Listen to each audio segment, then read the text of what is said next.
Hello, today I'm back at it examining the dichotomy of employee experiences, how it's impacting what leaders should be focusing on, and the big shift in expectations. But before we get any further, I'd like to let you know that this episode is brought to you by CloudWars Expo. This event is running June 28th through 30th at Moscone Center in San Francisco, California. I'll be there leading tracks and sessions alongside of Bob Evans, founder of CloudWars, and the rest of my acceleration economy analyst colleagues. So for more information, please go to cloudwarsexpo.com to learn more. All right, in this episode, I'm joined by Scott Vaughan. He is an experienced CMO and board-level executive with many years of advising and leading the organizational go-to-market strategy, and he's a fellow acceleration economy network analyst.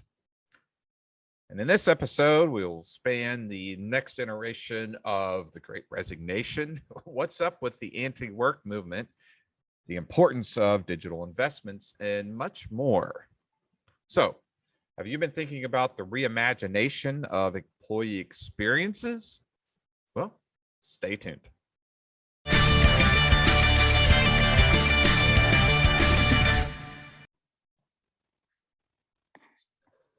Well, hello, Scott.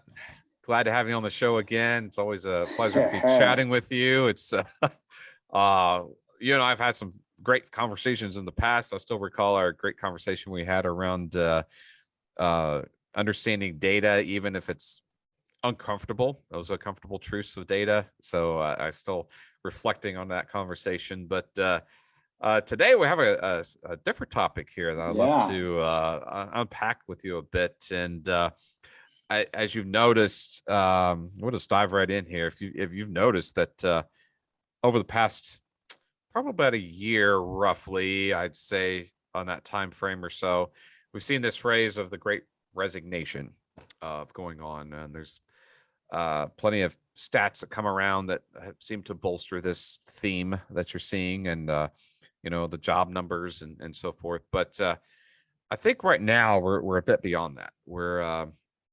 We're shifting gears here, I think, to a different reality across our employer type of experience and expectations in work.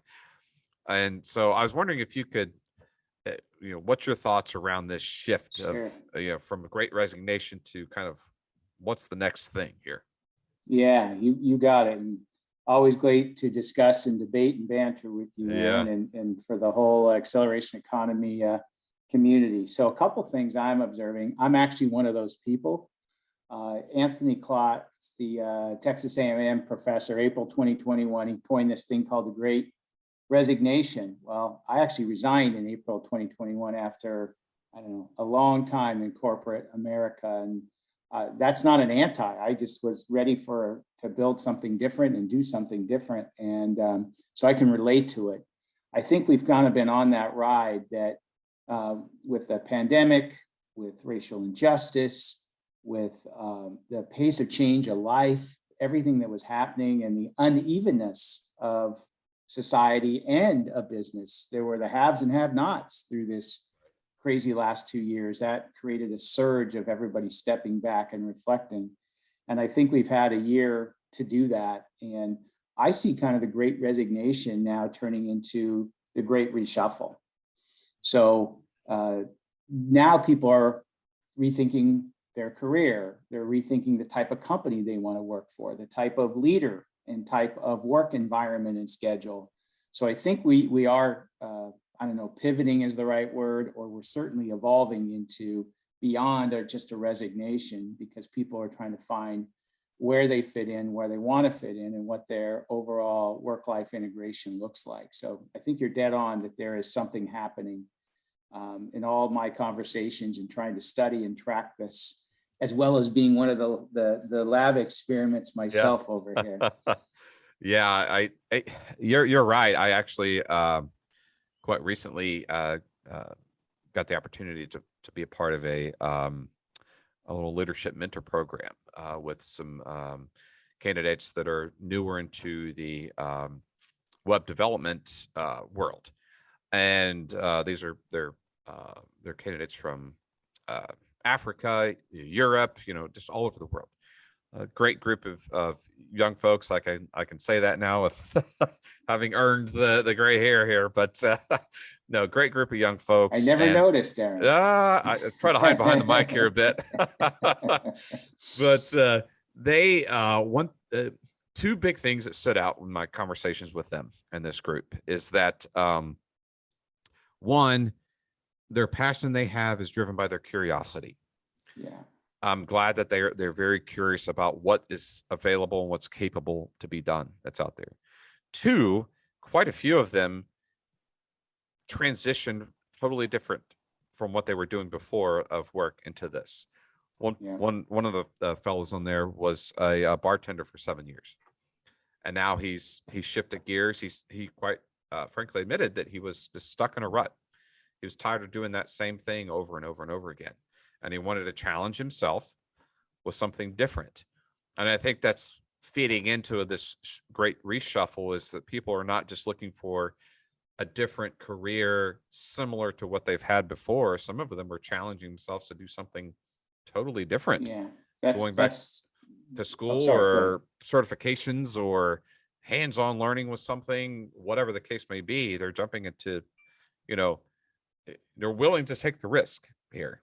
And it's part of this. Well, I think you've got two forces coming together. You've got the bartender story. There was a whole set of workers who really were displaced for a year and couldn't work, or was stop, start, stop. And so you have that. And then you have companies who needed to find people, bodies, talent. And so all of a sudden, you didn't have to have this degree or this 10 years of experience. Companies were waking up to realize that they need to maybe build their own program and development efforts. And so these two great things were in a great way colliding, that they are coming together to say, it's about attitude and aptitude. That's going to create the altitude if we can find the right kind of people. So all of a sudden, you may have got into a job such as a bartender or worked in the hospitality industry. And all of a sudden, someone put in front of you, let's just say technology, because we spend so much time there, technology roles within these companies, or they things where you could utilize those skills. So that's one of the factors that's coming out of the Great Reshuffle, is people are rethinking what's possible, because companies know that there's not plentiful talent in all these roles. And as we know, there are hundreds of thousands of jobs open, certainly in the US and in other areas of the world. Well, and part of this, I think it played into it, was that many saw the ease of accessibility to these tools or learning capabilities, because as the explosion of having to work from home and use digital tools such as Zoom or what have you to connect and collaborate, then they said, well, what else can I do, through other online tools to do learning or work or things like that. So I think that fed into you some can get of up to speed a lot faster. Boy, Aaron, I didn't really put that down in this piece that we're talking about that I wrote on the employee experience, but you are absolutely right. I just thought about, think about Pluralsight, Linda, all of these sites that have now come out that are very much learning based. And we have a generation of workers and in talent that really is built as a native digital. And I didn't really factor that much into the equation, but you're absolutely right. So you can learn, gosh, we can go to YouTube and do a lot, fix anything, but we certainly can learn a lot faster. And if this is something that's a tool, that's an opportunity for the right companies to bring people that maybe were in other industries into their world that have high growth potential, both the business or the company and the individual. So this is that force, I think, that we're seeing. Right. And these forces that are going on, and I think this realization that I think you've probably seen this, but there's a whole subreddit out there called anti-work. It's not meant to be that we hate working. It's meant to be that the way that they were treated by an employer, the work environment, is what they're against. They would love to go work, but they want to work for somebody where they feel valued. They feel like they're providing value to the company, or they're valued as a person, I seen some of this boom and so forth, but to your point, I think some of that it's to the native digital and going online, seeing this, and they're part of a community that feels the same way they do, is feeding into these expectations that employees are putting out there of what they would like to see when they get hired, or the company, or the type of leaders that are out there. Yeah. To your earlier point, There's a new set of criteria that's Mhm. come up for sure for no matter where you are in the maturity or age or Mhm. experience perspective. And, the more flexible work environment, many of us have worked from remotely for some time, but now that's more of a discipline. So you have to think not just about work-life balance, but work-life integration, because, 3 o'clock, we got to go pick up the kids. We have things, we have a doctor's appointment or something, and people can come back on, and maybe the kids are quieter, or you have some more downtime at 8 p.m. or 9 p.m. where you can actually work on that project. And this whole work-life integration is not necessarily to work more hours, but rethinking those strict standards that were put in place that were artificial. So that's one aspect of it. But you really touched, Aaron, on such an important point around the other area, that is, does this company, do we share the same values? Do we share the same, aspirations about things that matter? And you're seeing this in all the public filings. You have to have very specific ESG type of diversity and inclusion, and very specific, you know, cultural values and things that have to be followed. And I think employees are starting to really think about companies that share those same values. So you have two factors, at least in the work environment that you're talking about. And so that's where work gets redefined from that perspective. Yeah, well, another one that I've seen surge up more and more is if companies are on track with sustainability efforts too. Yeah. That's a big factor, as people's values are aligning with the environment and sustainability Yes. around That's a huge specific criteria. areas, ocean, or preservation, or animal life, or just natural resource The preservation. planet, yeah. Exactly, yeah. So I'm seeing that play a lot into some of these decisions that employees are making of which companies. Another thing I was curious about is, as far as what's impacting folks' decision around which companies they're looking at as potential places to work, is if they're seeing a lack of digital investment from these companies. Are these companies putting in tools or apps or resources and security and things in place to where these native digitals feel like they have a place to go work, or they can work from anywhere, and have that freedom to explore the digital landscape, if you will? Or are they saying, well, wow, you got these apps from like 10, 15 years ago that look so outdated, and I feel like I can't do certain things. Yeah. Restrictive. Are you seeing that as kind of a barrier to some of this? Well, it's a barrier, but I think you want to work in a place that feels just like everybody. Everybody wants, we talk about experiences. Well, there's an employee experience. You come in, you have certain things you expect, that you're going to have access to resources, that it's going to be frictionless, that you don't have to go through a bunch of hurdles to get basic things done. So if you don't have the digital infrastructure, or the digital mindset, or the digital culture, for many of these employees that we're trying to attract, that is an advantage, to make sure that you do stay modern, that you're not just the consumer experience. Yes, it has to be for your customers and for the markets you serve, but it also has to be for the employees. It shouldn't be hard to come in and onboard. It shouldn't be hard to come in and get some basic things done that you need to do, because that's not where they want to spend their time on this, admin and a bunch of barriers and hurdles. They want to be able to spend the time, creating and doing the work that they need to do. So you absolutely, that's another factor to look at, to make sure you want to bring in. And of course, this is cliche, but that doesn't mean, the keg and the ping pong table that we've seen through the .com and through some of this cool office environment. the cool office environment gets reimagined in a digital world, to your point about that experience. And maybe now that your team does virtual happy hours where you gather across different departments or within your department instead of being in the office, and you do something creative where you get sent a package from the company that's kind of cool and neat, and say, oh, wow, look, we get to experience this. Or maybe they say, experience with your peers or experience it with your family. So that's that whole process of the employee digital experience, that the same kind of things that we're trying to do for our customers and our consumers. I think your observation's right on there, but it's just another thing to think about of what you want your employee experience to be. So I've got to ask, I think you've been, you and I are kind of chatting about some of the folks you've been having great conversations with in the big struggles inside of the healthcare industry, for example. Yeah.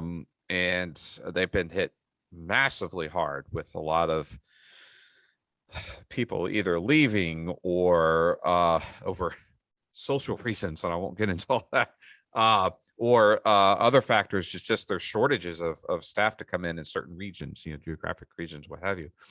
But are you hearing any other things that are kind of an undercurrent as far as like where employers have missed the boat and trying to connect with potential candidates coming in? Is there just something that's just not resonating? Well, the top-down style of this is our employee handbook, and this is what you have to go through,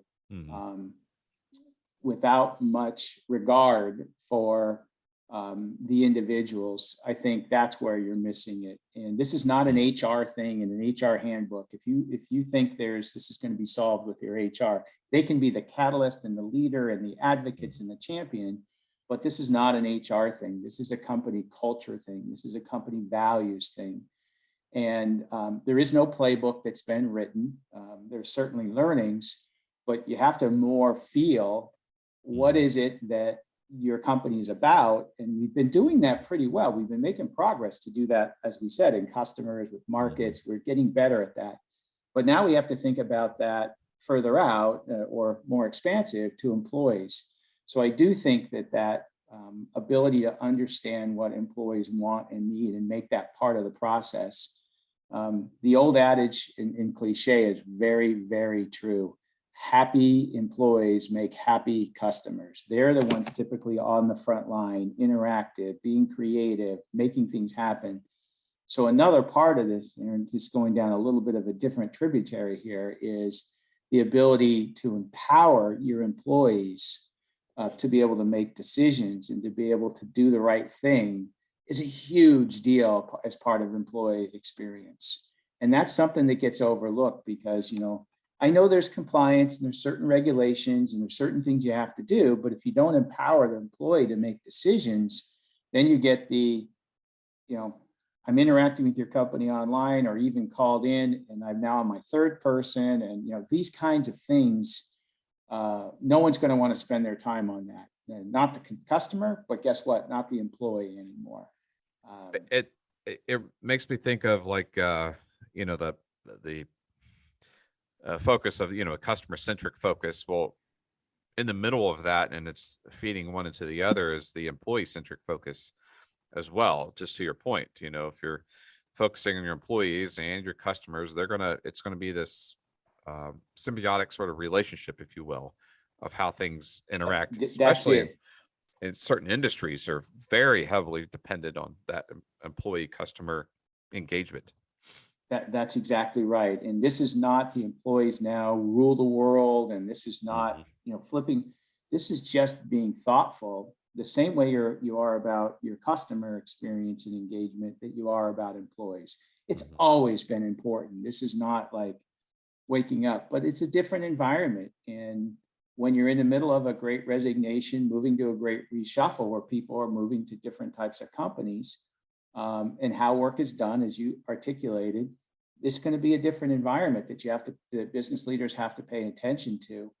And if I'm in that chair, I had a chance to talk to a number of business leaders who are thinking about this and actually just trying to read broadly just what the pulse is. And there's broader things going on here, Aaron, too, that this is that stuff, but people are now, smart business leaders are thinking, what is a job? And not to be, existential about it, but, it's more about initiatives and outcomes versus specific tasks and jobs that have to be done. That's where the empowerment comes in. That's where empowering people. Of course, it has to have some guardrails. This is not, employees run amok and do whatever. We need to align with the goals of the company and all that. But it's not necessarily come to work and fit into a job, but more fit into a role that has some of that flexibility. And if you do it right, it flexes with the business needs and requirement that keeps it creative, keeps the employee empowered, keep focused on the tasks and the initiatives and the outcome versus doing work. And this might be an opportunity I see that you're talking to, that people that are being creative, business leaders who are being creative, see this as an opportunity to move from jobs to skills. And that to me is really, really an interesting aspect that could come out of this resignation, reimagination, reshuffle, whatever the is, that could really make something interesting. Glad you mentioned that word skill, because more and more now, with the pace of change in not only just the way people work or that employee-employer sort of relationship, is also the pace of change of technology, the use of it. It's important to stay upskilled, because if you think about it, a lot of jobs and roles that had existed several years back no longer exist, or if they do exist nowadays, they're morphed into something different than they were traditionally thought of as or expected to do in that type of role. I've touched on before about how the CFO's role has shifted, from more of a less of a numbers guy, if you will, from that perspective, but more of a strategic looking, forecasting, forward looking role.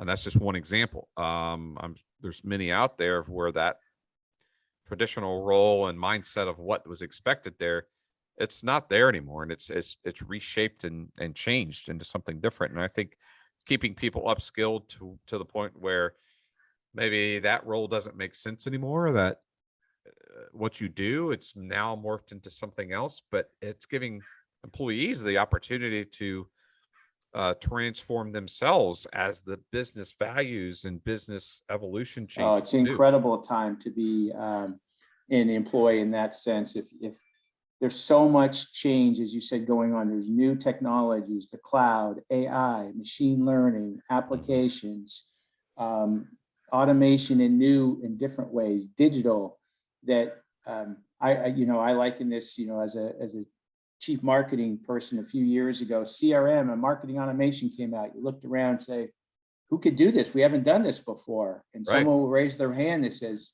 I'm ready. I have some base skills, but I'm going to learn this and I'm going to become the master of this capability. And we have that. So if you're an employee, this is an incredible time. So this is not some, it's soft and I need more flexible hours alone. That is a very real thing. So we need to adjust, because we maybe need to bring in alumni or people that are working 3/4 time. And those, yes, that's all true. But on the flip side of that, the employee experiences, there are some hungry people who want the reins, who want to work on cool new stuff and be empowered and given the opportunity. So this smorgasbord, if you will, of change in employee experience needs to take all of that into consideration. So I get a little tiresome about, the flexible and all those are all real. So I want to make sure that's a part of it. But there's another piece of it that if companies say, I'm going to go for the people with altitude that have spectrum, I'm going to find those and I'm going to bring them into my company. I'm going to welcome them. I'm going to empower them, and I'm going to give them the digital tools and the learning and the systems that you do. And then the last thing I would say, Aaron, that I jotted down for this piece that's a very real thing. There's a pay equity thing going underneath, and transparency here that's important. People are becoming more empowered about that. So as a business leader, you have to be more proactive. You know, as a manager, you can't wait for someone to say, well, I thought we were good. You have to be checking in and not just giving raises, but look at total compensation and all the things that can be done to keep that empowered employee, not just to acquiesce and kind of be kick gloves and all of that. You really, you know, be too sensitive. You really want to be into it and understanding and part of that. So, gosh, there's so many factors going on in employee experience today. Yep. that maybe weren't here, you know, a year and a half ago.